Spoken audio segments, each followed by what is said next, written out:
Brought to you by Express Care Health and Skin Center. Get in, get out, get better. Welcome back to the Healthy Living edition of KUAM News Extra. With the holiday season upon us, I'm sure many of you are indulging in the sweet treats like chocolate. That's like me. And then there are some of you who enjoy a nice cup of coffee or tea to get you through the day. Express Care's Dr. Jitka Lom joins us in studio now to tell us more about some of the benefits of coffee, tea, and yes, even chocolate, and what happens when you consume too much of it. Thanks, Doc, so much for coming in. Thank you. So we're talking sweets tonight. Are there any health benefits to eating chocolate?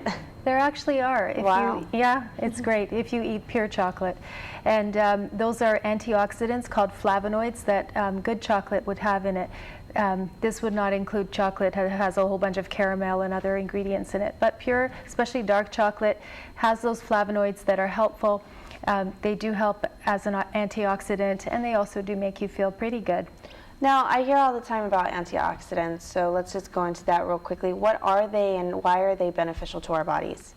Well, through the stress of living, we develop what's called free radicals. That's an oxidation process in our body.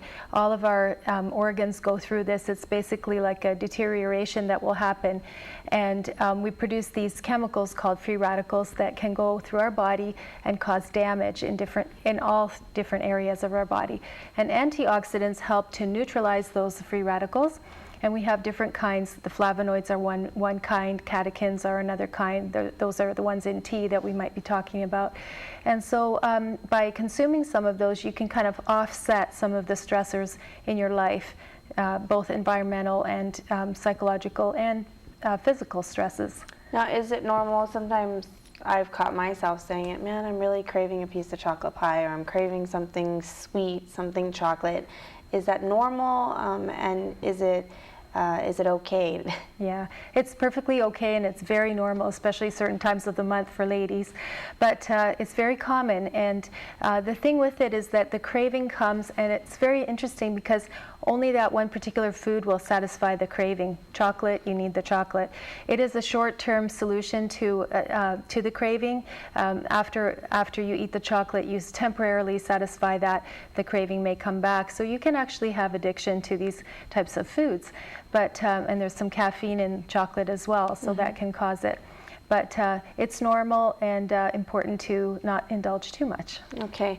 Now, can drinking coffee increase your blood pressure? You know, most people, they wake up and they're like, first thing in the morning, I gotta have my cup of joe.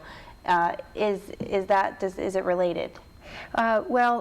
Yes, coffee does raise your blood pressure, again, temporarily, maybe just for the hour or two after you've drunk it. But for the long term, it does not increase your blood pressure. And that's something new that came out in just the last 4 or 5 years, that long term, coffee actually helps make your blood vessels a little more elastic, a little less prone to high blood pressure down the road.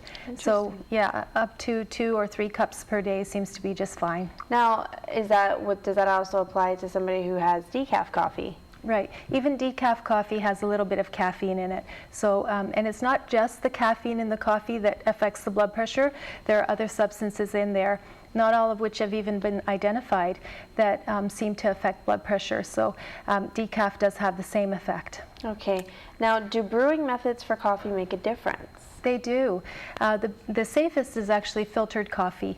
The pressed coffee that you might get in a shop actually still contains some of the more harmful substances in coffee. So if you have a choice, go for the filtered one. Okay, and let's talk a little bit about tea. Why is tea maybe a better option for some people than coffee? Tea has generally a little bit less caffeine in it, especially green tea. And it has, again, a different type of antioxidant in it, and it may have a little bit less of the stimulant properties that caffeine in coffee has.